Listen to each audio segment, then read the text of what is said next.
Renungan pada hari ini diambil dari Injil Matius. Demikian firman Tuhan yang disampaikan di dalam Matius 5 ayat 27-30. Kamu telah mendengar firman, jangan berzina. Tetapi aku berkata kepadamu, setiap orang yang memandang perempuan serta menginginkannya sudah berzina dengan dia di dalam hatinya.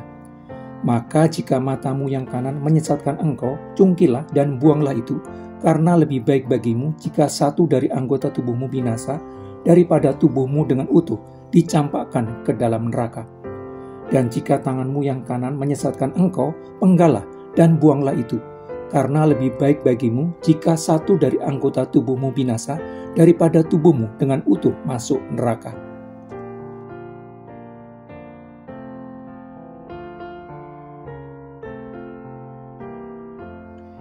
Titah ke-10 dari dasar titah Tuhan, jangan mengingini rumah sesamamu, jangan mengingini istrinya, atau hambanya laki-laki, atau hambanya perempuan, atau lembunya, atau keledainya, atau apapun yang dipunyai sesamamu, yang merupakan perintah terakhir dari 6 hukum yang mengatur relasi umat manusia dengan sesamanya ini, justru merupakan titik tolak dalam menaati perintah-perintah sebelumnya.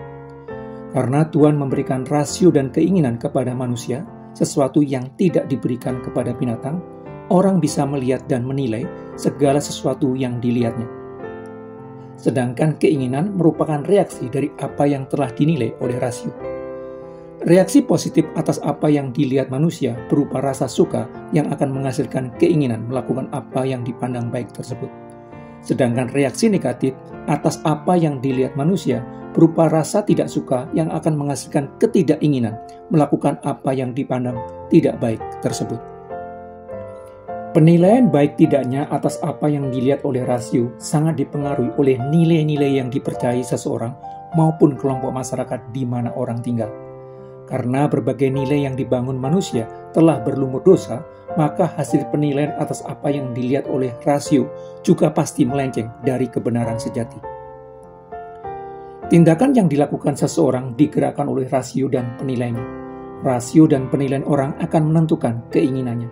Keinginan untuk melakukan sesuatu maupun ketidakinginan untuk melakukan sesuatu. Perbuatan membunuh, mencuri, berzina maupun berdusta dimulai dari keinginan. Semua dosa dimulai dari keinginan. Keinginan untuk membunuh, keinginan memiliki berbagai barang berharga milik orang lain, keinginan untuk berhubungan seks dengan orang yang bukan pasangan resminya, keinginan untuk mengatakan yang tidak sebenarnya. Setiap tindakan dosa selalu dimulai dari keinginan terhadap berbagai hal yang dipupuk di dalam hati dan dibuai di dalam tindakan nyata, termasuk keinginan berzina. Berzina adalah tindakan berhubungan seks di luar koridor pernikahan. Perzinahan yang awalnya dianggap menyenangkan dan banyak diharapkan memberikan kepuasan, sebenarnya hanyalah ilusi. Hayalan berlebihan tentang kepuasan sesaat yang dibiarkan menguasai pikiran dan kehendak, akhirnya dibuai menjadi perzinahan. Padahal hubungan seks yang dilakukan di luar pernikahan hanyalah hubungan fisik, tidak ada bedanya dengan naluri seksual binatang. Yesus Kristus menegaskan bahwa Dia datang bukan untuk meniadakan Taurat, melainkan untuk menggenapinya. Menggenapi bukan sekedar menaati, menggenapi berarti meneguhkan, menyoroti kondisi batiniah yang menghasilkan suatu tindakan. Hati adalah pusat kehidupan seseorang yang meliputi pikiran, emosi, dan kehendak. Sebelumnya, orang Farisi selalu menekankan tentang pelaksanaan Taurat sebagai suatu peraturan jasmania dan mengabaikan motivasi yang menggerakkan pelaksanaan hukum tersebut. Yesus Kristus menegaskan bahwa setiap orang yang memandang perempuan serta menginginkannya sudah berzina dengan dia di dalam hatinya.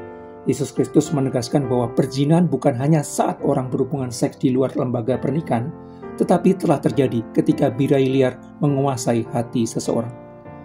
Mata dan telinga seringkali menjadi pintu masuk dari dosa perzinahan. Apa yang dilihat oleh mata dan didengar telinga dan dinilai baik akan segera dibuai menjadi suatu tindakan dosa. Di zaman sekarang, peluang untuk memberikan stimulus terhadap dosa perzinahan begitu besar. Melalui jaringan internet yang terbuka luas, gambar dan film porno begitu mudah diakses oleh siapa saja, di mana saja. Karena itu, menyeleksi dan membatasi apa yang dilihat melalui internet merupakan hal yang sangat penting untuk dilakukan. Mengendalikan tindakan relatif lebih mudah ketika berhasil melewati proses yang jauh lebih sulit, mengendalikan pikiran dan kehendak. Cara yang baik untuk menangkal perangkap iblis melakukan tindakan berdosa adalah dengan mematikan kehendak berdosa. Betapapun terlihat wajar kehendaknya, sekiranya itu menghalangi untuk menaati kehendak Tuhan. Cara yang baik untuk menangkal melakukan perzinahan adalah dengan mematikan kehendak berzina, betapapun terlihat wajar. Perjuangan ketaatan kepada Tuhan berawal dari pengendalian pikiran dan emosi. Perjuangan menaati kehendak Tuhan berawal dari menata, menyeleksi, menyaring kehendak kita, supaya kehendak kita hanyalah kehendak yang menyehatkan dan menyejahterakan. Mengendalikan kehendak haruslah menjadi hal pertama dalam perjuangan iman kita. Karena itu, cabutlah tanaman yang tidak dikehendaki selagi masih berupa bibit. Padamkan api begitu mulai menyala. Bunuhlah keinginan yang kotor sebelum berbuah menjadi tindakan.